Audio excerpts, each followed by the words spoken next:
Bonjour à toi et j'espère que tu vas bien. Peut-être qu'en ce moment, tu en as marre de ton job, tu redoutes le lundi et une fois que ta semaine de travail démarre, eh bien tu n'as qu'une seule envie, c'est qu'elle se termine et tu as hâte d'être au vendredi. Cette situation, je l'ai connue. Elle est très inconfortable et en ce moment, j'accompagne des salariés et des cadres à aller vers un projet entrepreneurial. Et bien souvent, dans les premiers échanges que j'ai avec eux, eh bien je vois toujours le même schéma, enfin en tout cas la plupart d'entre eux ont le même schéma et ont cette barrière psychologique à franchir le pas de changer de job.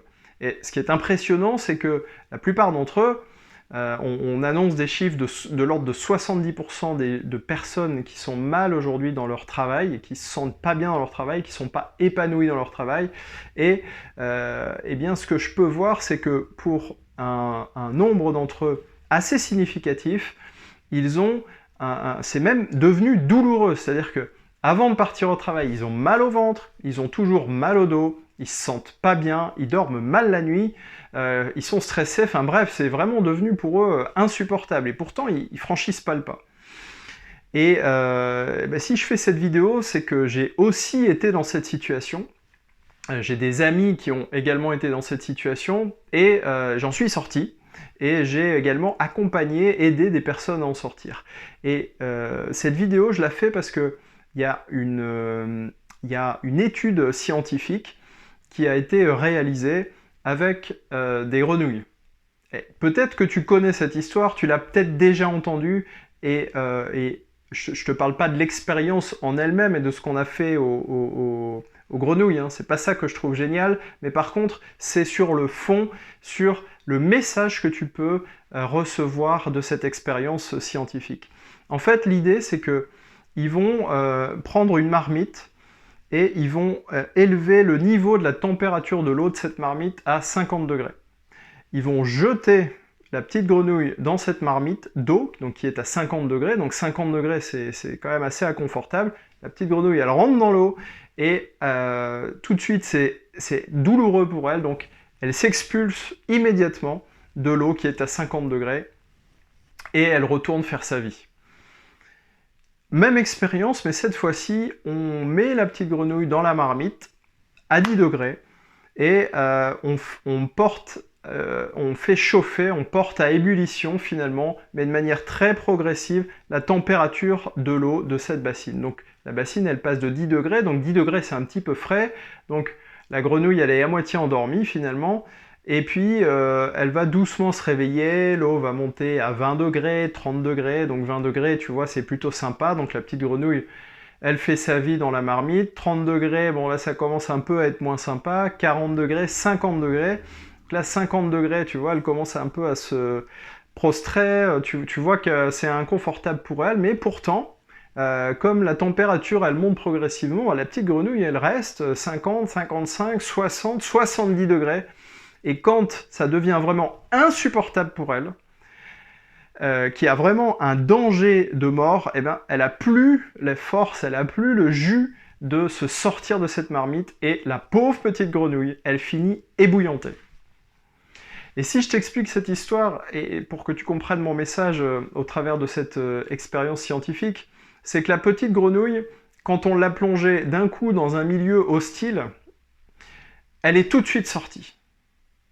Mais par contre, quand elle a commencé à sentir dans la deuxième phase où on la fait rentrer dans un bain à 10 degrés, eh bien, la situation, elle a commencé à devenir plutôt agréable, puis elle est devenue désagréable, puis elle est devenue douloureuse, puis elle est devenue insupportable. Et quand c'est devenu insupportable, elle n'a plus eu la force de faire face et de s'enfuir.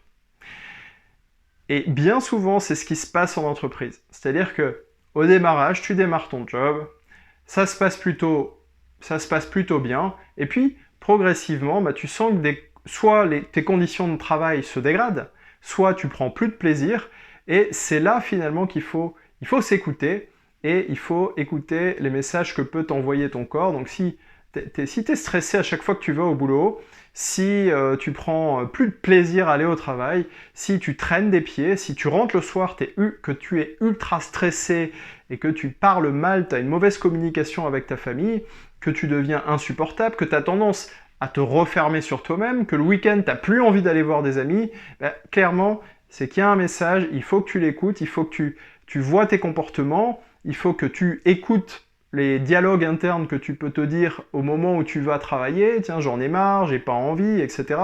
Et que tu ressentes un peu corporellement les messages que t'envoie ton corps. Parce que si physiquement t'es pas bien, si physiquement t'as mal au dos, clairement, c'est qu'il y a un problème.